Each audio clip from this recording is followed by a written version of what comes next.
is true. Only the names have been changed to protect the innocent. Fatima Cigarettes, best of all long cigarettes, brings you Dragnet.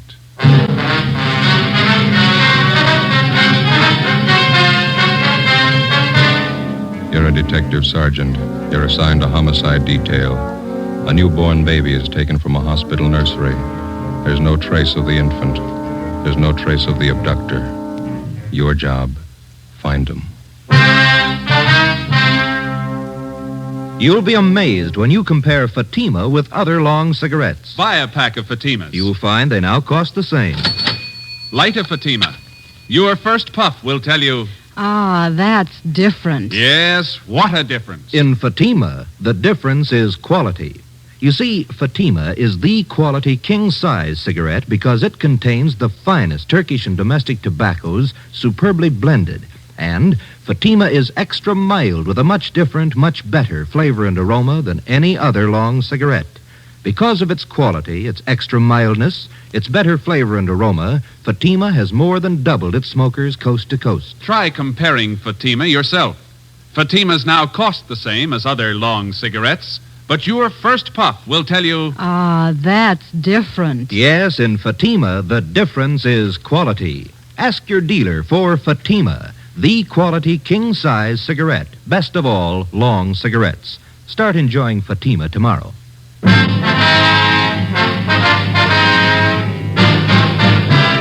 Dragnet, the documented drama of an actual crime.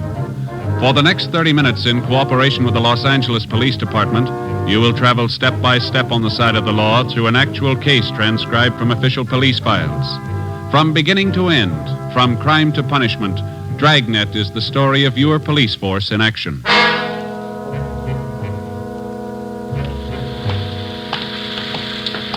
It was Thursday, January 28th. It was raining in Los Angeles. We were working the night watch out of homicide. My partner's Ben Romero. The boss is Captain Steed. My name's Friday. It was 11:35 p.m. when we got to Mercy Hospital on Norwich Avenue, the main entrance.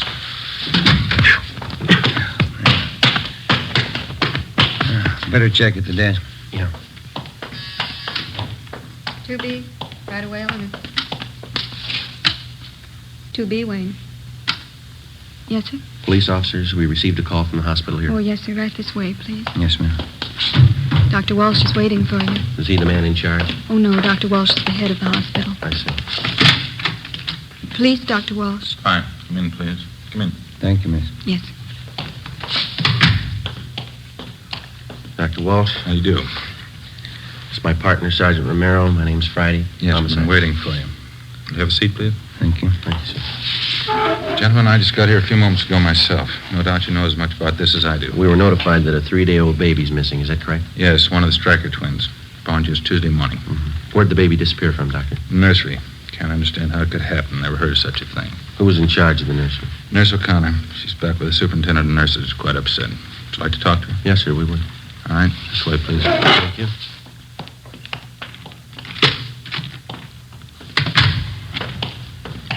Can't understand it. How could a baby disappear like that? Have the parents been notified? Father's on his way in now. We haven't told the mother yet. Mm-hmm. When did they first notice the baby was gone? I understand it was around 11 p.m. Call came into our office about 11:20. Go ahead, Sergeant. Nurse O'Connor? Yes, Dr. Walsh. These gentlemen are from the police department. Sergeant Romero, Sergeant Friday. Oh, you mean? What do you do? They want to know all about what happened tonight. You know, of course, it's a serious matter. Try to tell exactly how it happened. I'll try, Doctor. All right, officers. Thank you. Well, we know that you're probably pretty upset, nurse, now. You just relax and take your time. Yes, sir. When did you first notice that the Stryker baby was missing? Must have happened somewhere between 11 o'clock and 10 minutes past 11. I'm sure of that. How were you sure of that? I came on duty a few minutes before 11. I took the night reports as usual, and then I started checking the orders and the formulas. I remember very well that both the Stryker twins were in their cribs at that time. Mm-hmm. Go on, please. I think it must have been about 5 minutes past 11 when I got this phone call from home. My mother's been sick lately. It was about her. How far did you have to go to answer the phone? About 10 feet down the hall from the nursery, just around the corner. Could you see the entrance to the nursery from where you were talking on the phone? No, sir, I couldn't. But I was only on the phone for a minute or two. As soon as I hung up, I came right back to the nursery. Was the telephone call actually from your mother? Yes, sir. My mother has a heart condition. She wanted me to be sure and have a prescription filled. What time was it when you got back to the nursery, owner? Can you remember that? It wasn't quite 10 minutes past 11. As I came back through the door into the nursery, I noticed right away one of the cribs was empty. One of the Stryker twins was gone. Is there more than one entrance to the nursery, Miss O'Connor? Yes, sir, there are 2 entrances, but at night one of them's kept locked.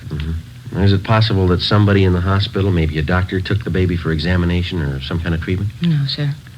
Just as soon as I noticed the baby was gone, I went to the head nurse, and the 2 of us contacted everybody in the hospital. No one knew anything about it. Well, is it possible that the child's mother could have come down from the 2nd floor and taken the baby? No, sir, Miss Stryker's been asleep since 10 o'clock. She's still asleep. Were there any other nurses or attendants working near the nursery when the baby disappeared? No reason for anyone besides myself to be around at that time. None of the cleaning people. They'd all gone home. Dr. Walsh, I wonder if we could have a look at the nursery now. Certainly, Sergeant. Want Nurse O'Connor to come along? Yes, would you please? Yes, sir. Thank you.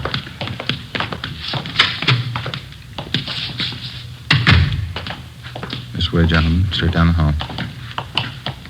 What are the hospital visiting hours, Doctor? The usual. 2 until 4 in the afternoon, 7 to 9 in the evenings. Quite strict about that. Do you know if all the visitors had left the hospital by 9 o'clock tonight? Well, of course, I wasn't here, but the superintendent of nurses told me they'd all left by 9. She's compiling a list of every visitor we had this evening. Good. They'll all have to be checked. Nursery's right here, officers. This empty crib just inside the window here. Yes, sir. It's where the baby was. You can see it's right next to the door here. I noticed that there's no blanket in the crib. Is that missing, too? Yes, sir. The crib's just the way I found it when I came back from the telephone. I haven't touched it. Are there any marks of identification on the blanket or the clothing? Each one's stenciled Mercy Hospital. Each baby wears an ID bracelet. Doctor, I wonder if we could have that crib brought out to have it checked for possible fingerprints. Certainly, of course. Is this the other door to the nursery you mentioned, Miss O'Connor? That's right, Sergeant. I checked it. It's locked. That large window on the other side of the nursery. Is that a stationary window? Yes, sir, it is. It faces onto a small court. Well, then whoever took the baby had to use this door. It's the only way they could have gotten in. Oh, excuse me a minute. I want to attend to the baby in there. Sure. Listen to that, Jim. Yeah. Doctor, are there any other entrances open at night besides the main one? Not after 10 p.m., no. Just the main entrance on Norwich Avenue. There's a nurse on duty there at all times. How about the parents? Is there anything unusual there? No, father's a working man. Mother's a housewife. Both the babies are perfectly normal, nothing unusual at all. 3-day-old baby. They usually take a lot of careful handling, don't they? Yes, definitely. First week's always critical. And this thing, taking a 3-day-old infant out in this weather, cold, rain. Afraid the odds are all against the child. You're sure the main entrance was the only one open after 10 o'clock? Yes, I can't understand it. How could anyone get that baby out of that hospital? How could they? We're not sure they did.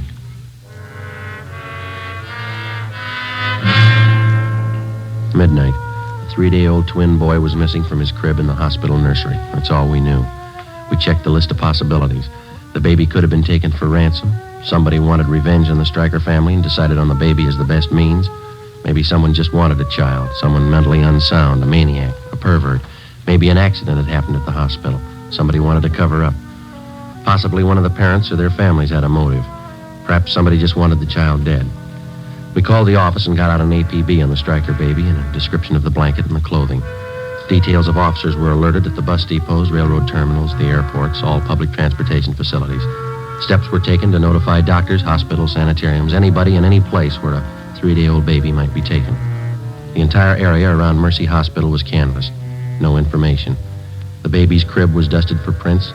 No leads, no physical evidence. The investigation continued. When George Stryker, the father of the child, arrived, Ben and I met with him in the office of the hospital superintendent. Can we let people know about it? Newspapers and the radio? We've already covered that. Stories and pictures have gone out to the papers. We've notified the radio stations. They're getting out broadcasts on it. How am I going to tell my wife? Well, sir, there's only one thing that we can promise you. We'll do everything we can to find your baby. Well, isn't there something I can do? Isn't there some way I can help? This is just a remote possibility, Mr. Stryker, but you ought to know about it. What's that? In case anybody contacts you regarding your baby, in case they make any demands on you for money or anything else, we want you to notify us immediately. What could they expect to get from us? We own our home. That's about all. We just want to cover all the possibilities, Mr. Stryker. In case any demand at all is made, don't try to deal with the people. All right? Yes, sir, I understand. Sergeant? Yeah. One of the men from the homicide would like to see you outside. Sergeant will leave us. Oh, thank you, Doctor. We'll have to go now, Mr. Stryker. We'll keep you informed. All right, thank you.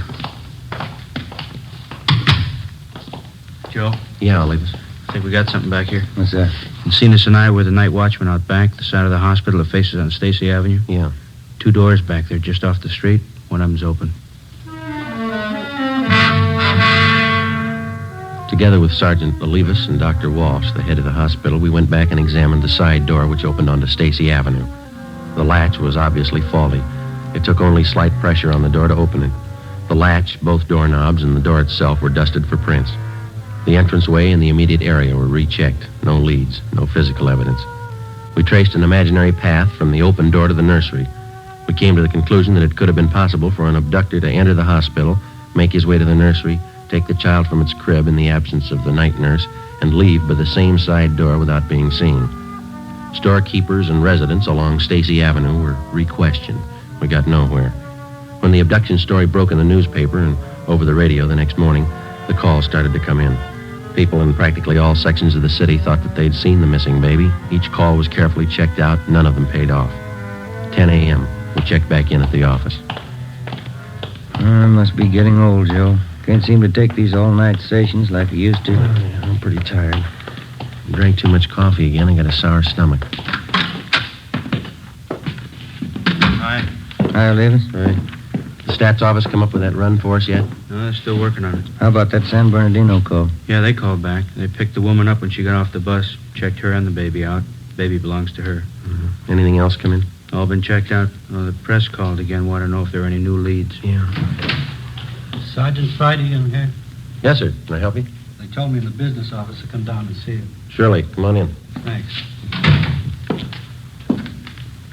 My name's Wallace. I'm the desk clerk down at the hotel on 11th Street, Bluebird Hotel. Yes, sir. I got some information I'd like to talk to you. All right, sir. This is my partner, Sergeant Romero, and Sergeant Olivas. How are you? How are you? Mr. Wallace. What's the information about? Well, I got hold of a paper this morning, read about that baby that's missing. Yes, sir. Imagine those people are pretty worried about the kid. Guess they'd like all the information they can get, huh? Looks like that hospital's in a jam, wouldn't you say? Well, what information do you have, Wallace? I guess those parents could sue the hospital if they wanted to, huh? Well, sir, all we're interested in is finding the baby. Can you help us there? Well, I don't know for sure. What are you trying to tell us? Have you seen the baby? Well, I may have. Do you happen to know if they're offering any reward for information? Well, I don't know where it'd come from. The father's a working man. Oh, don't get me wrong, Sergeant. I don't expect anything for any information I'd give, but, well, I don't make too much at the hotel. You know, if they wanted to show their gratitude in some way, just thought I'd mention it. They'll thank you, Wallace. Don't worry about that. Now, what's the information? Well, you know, I didn't mean anything by that. Anybody'd be glad to help out in a Yes, sir. case like this. What I came in to tell you was a woman and a young baby checked in the hotel last night when I was on duty. What time? I think it was about 12 o'clock. Woman didn't have any baggage or anything, one little blanket around the kid. When I saw that story in the paper this morning, I got suspicious. Is the woman still registered at the hotel? She was when I left. That was about an hour ago. What name did she register under, you remember? No, I don't, but it's in the register. You can check it if you want. Where is the hotel? 11th and Charleston, right on the corner. I'm sure it must be the kid you're looking for. Say, I hope you haven't got me wrong. How do you mean? About the reward, you know. I don't expect anything for this. We haven't got you wrong. 35 a.m. It was still raining. Together with the desk clerk, Wallace, we drove to the Bluebird Hotel on 11th Street. We checked the cards at the desk and found that the woman had registered under the name of Mrs. Harold Parks. The clerk on duty told us as far as he knew she was still in the room with the baby. The room's down this way, Sergeant. Okay. This is the 116. Mrs. Parks. Mrs. Parks. You have a passkey with you, Wallace? Here you are. Thank you.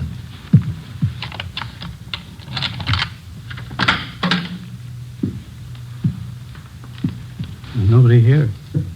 Wait a minute. What have you got? Small blanket. Check the lettering. Mercy Hospital.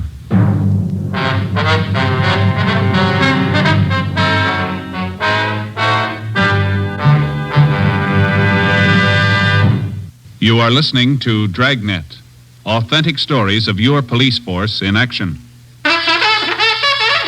Oh, no.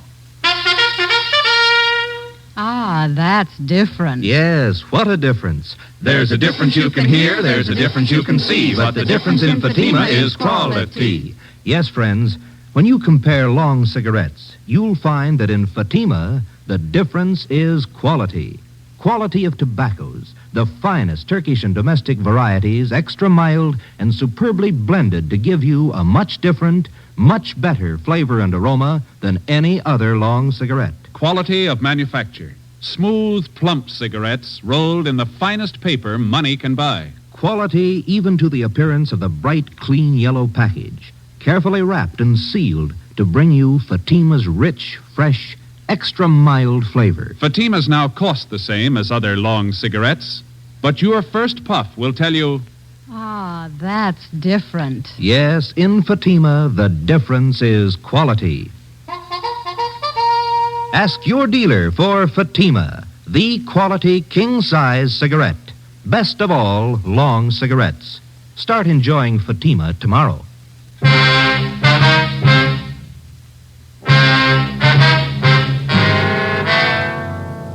Friday, January 29th, 11 a.m. We were unable to locate the woman who had registered at the hotel under the name of Mrs. Parks. There was no sign of the baby. The blanket we found in the room was identified by hospital personnel as the same type used in the nursery. The room was checked for fingerprints and physical evidence. We found nothing. People in adjoining rooms were questioned, but they could give us no information. We got a description of the woman who used the name Mrs. Parks from the desk clerk, and we got out an all-points bulletin on her. Her hotel registration card was checked for handwriting and fingerprints. Captain Steed ordered an immediate canvass of all hotels, apartments, and rooming houses in the central area. The hotel clerks were shown mug shots of possible suspects. They failed to identify any of them. 3 p.m. Friday, the search for the Stryker baby went on. Yeah, checked out all right. Okay, Gil, thanks. Anything? Gil and Zenas checked that Wilshire call. It's another phone. Might have something, fellas. Yeah? Ruiz and I were making the rounds of hotels out along Pico. Stopped at a drugstore for a cup of coffee. Mm-hmm. We talked to druggists while we were there. Had a pretty good story for us. You got a light? Yeah. Here you go. Thanks. This drugstore is 2 blocks from the hotel where the woman stayed. It's open all night. And the druggist told us a woman answering this Mrs. Parks description came in about 1:30 a.m. Bought a whole raft of stuff. Mm-hmm. How do you mean? What kind of stuff? Well, everything for a baby. Bottles, nipples, dextrose, oil powder, all that stuff. Was he sure of the woman's description? He gave it to us before we'd even mentioned what this Mrs. Parks looked like. Right down to the color of her coat. Did she have the baby with her when she bought this stuff? And the druggist said no. She even asked him if she could buy canned milk there. Where does it lead? How do you mean? Does he have any idea where the woman came from, where she went? No, but he said if she came back in again, he'd call us right away.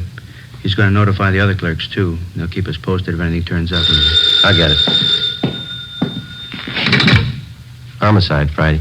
My name's Mrs. Lucy. I'm calling about that missing baby in the paper. Am I talking to the right department? Yes, ma'am. Do you have any information on the case? Well, I certainly have. I know where that Stryker baby is right now. Where's that, ma'am? Right next door. The Salazars have him. What makes you so sure?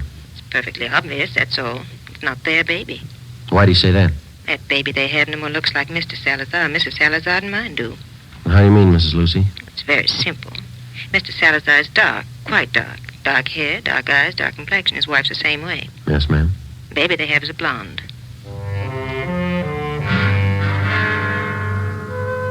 Before I hung up, I got the woman's name and address and told her that we'd check out her neighbors, Mr. and Mrs. Salazar. We weren't sure what it meant. It could be the real thing. It could be like 100 other calls that we'd had in the last 12 hours.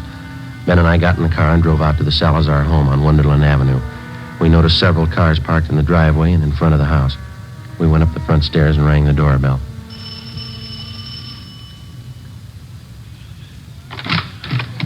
Yes, sir? Come on in, please. We'd like to speak to Mr. Salazar. Yes, sir, that's me. Come on in. Thank you. Come inside. Let me fix you a drink.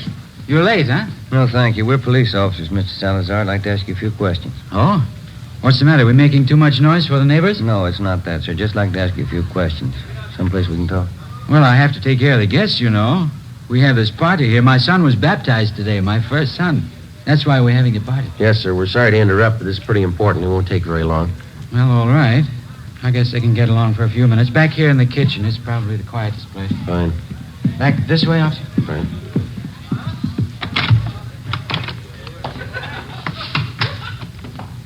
Over there. Pull up a couple of chairs. Oh, thank you. Miss Salazar, this is my partner, Sergeant Romero. My name's Friday. Homicide. Yes, sir. What's the matter? What do you want to ask me? We're investigating a case that involves a missing baby, sir. Well, the one in the paper this morning. I read about that. It's a terrible thing, isn't it? Yes, sir, it is. We've had a report that the missing baby was seen in this neighborhood. We don't know how true it is, but we have orders to check it out. Well, sure, anything I can do. I don't know how much I can help, but I can understand how that mama and papa feel. my brand new son, I know how I'd feel. How old is your son, Mr. Salazar? He's just 1 week old this afternoon. Fine boy. Was the baby born here in Los Angeles? No, I sent my wife Roberta to Phoenix to have the baby. We thought it'd be a lot healthier for her down there. She has a good friend of hers in Phoenix. Oh, I see. Your wife had the baby in Phoenix, and then she brought him back here. Yes, that's right. Roberta came in early this morning. Big surprise for me. I didn't know she was coming. And right away, I called all our old friends. I called Father DeSoto for the baptism, and I got things ready for the party. Big baptism party. You say your wife got back early this morning? Yes, a few minutes after 3 o'clock. Roberta came in on the plane. She said it was late. You know, the big storm. I wonder if we could talk to your wife, Mr. Salazar. Well, Roberta's taking a little nap right now. She got in late, you know, all the excitement. Do we have to wake her up? Well, no, sir, not right away. I just wonder if we could see the baby. Well, baby's sleeping, too. Roberta said not to go in, but... Well, if you're real quiet... Yes, sir, we'll be. Okay, he's right back. Over here.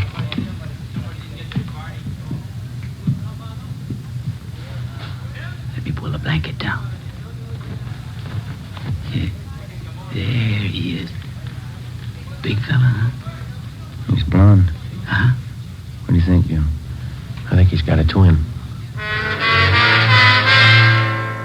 5 p.m., Harlan Stahl from Latent Fingerprints arrived at the Salazar home.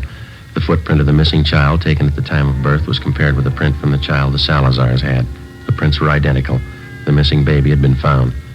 5:20 p.m. Ben and I talked with Mrs. Salazar in the kitchen of her home. The christening party went on. I don't think I understand what this is all about, officer. What has my baby got to do with all this? You know as well as we do, Miss Salazar. That baby in there, it doesn't belong to you. It's not yours. What do you mean it's not mine? Of course it's my baby. My husband's and mine. I just brought him from Phoenix last night. That's where the baby was born. What are you trying to do to me? That baby isn't yours, Mrs. Salazar. Now, you know that. It was taken from the hospital. How about the truth? You don't know what you're saying. You don't know what you're talking about. It's my baby. He was baptized today. Juan Tomas Salazar. It's my baby. This is a pretty serious matter, ma'am. The baby's footprint has been checked out. The child belongs to a Mrs. Stryker. We want to know how you happen to have him. Because he's my baby. That's why I have him. You don't know what a mistake you're making. He's my baby. I brought him from Phoenix last night. You can ask my husband. He'll tell you. A woman checked in at the Bluebird Hotel on 11th Street about midnight last night, Mrs. Salazar. She had a young baby with her. You fit her description. I didn't go to a hotel last night. The plane landed here from Phoenix. I came right home. The hotel clerk remembers you. He can identify you. So can the druggist when you bought the supplies from. I bought nothing. The plane landed. I came home. It's my baby. It's my baby. We found the baby's blanket in the hotel room you rented. We have your description from at least 3 people, even the color of the coat you wore last night. You can't take him away. He belongs to me. Me and Frank, you can't take him away, please. You can't. Miss Salazar, why don't you put yourself in the place of the real mother of that baby? How do you think she feels about her baby being taken away? How about it, Miss Salazar? Have a drink, officers, please? For the party? Have a drink, I'll tell you. Tell us what, ma'am? I'm tired. Let me sit down. Yeah. Just for a few minutes. I tell you how it happened. I know you understand. Yes, ma'am. It'll be 11 years next month that Frank and I were married. I don't have to tell you we want a baby. Frank always wanted a baby, but no more than I did. It's what we live for. A baby of our own. Yes, ma'am. Boy or girl, we didn't care. But we didn't have one. For 11 years, we didn't have one. Then last April, that's when the doctor told me. He said I was going to have a baby. Yes, ma'am, I understand. Well, a month before the baby was born, we thought it would be better if I went to my friend's place in Phoenix, Arizona. For the winter, you know, it would be warmer there. And Frank thought it would be nicer for me and the baby. Your husband was still in Los Angeles? Yes, he tried to come to Phoenix, but he had to work, so I had my baby alone. It was a boy. My friend was with me. She'll tell you it was a boy. Yes, ma'am. I kept calling for him to bring my baby. It was a long time I kept calling. Then they finally came, and the doctor, too. And he's the one that told me. Yes, ma'am. He looked just like his father. I know that. But they told me he was dead. I don't remember much after that, Sergeant. I got out of the hospital, then I took the plane, and I came back here. Mm-hmm. It was dark, and it was raining. But I walked around. I walked up and down the streets, thinking, what could I tell Frank? Baby was dead, that's all I could tell him. Then I walked past the hospital. That was Mercy Hospital, huh? Yes. And it was raining. And I could see all those babies inside, warm and in their cribs. And I wanted just one of them. Just one for Frank and me. So I went in the side door and I found the nursery. And when the nurse was gone, I took him and left. My baby. I went to the hotel to keep him out of the rain, and when it cleared a little, I took him home. I took him home to Frank. I took my baby home. That's why you want my baby, isn't it? Because I took him? Because my baby died and I took him? Everything will be all right, Miss Salazar. I think we can straighten it out. Roberta, you talked to the officers? Frank, what do you want me to say? It'll be all right, officers. Won't everything be all right? Yes, sir. I think we can work it out. What could I tell you, Frank? What was there to say to you? It's all right, honey. It's all right. I'll go out and tell the people now. And what can you say? What can you tell them? Party's over. It's just a mistake.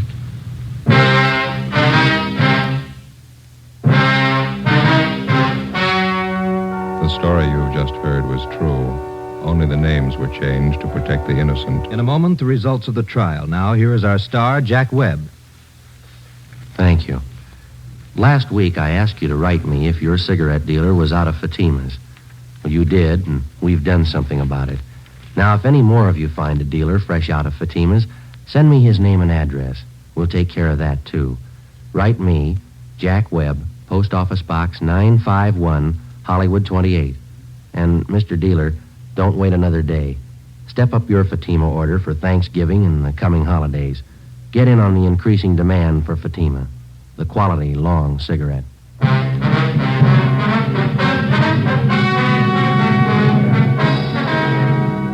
Roberta Salazar was examined by 6 psychiatrists and was ordered to be placed in a state mental institution for treatment. You have just heard Dragnet, a series of authentic cases, portions transcribed from official files. Technical advice comes from the Office of Chief of Police W.H. Parker, Los Angeles Police Department. Coming up, We the People, then Screen Directors Playhouse on NBC.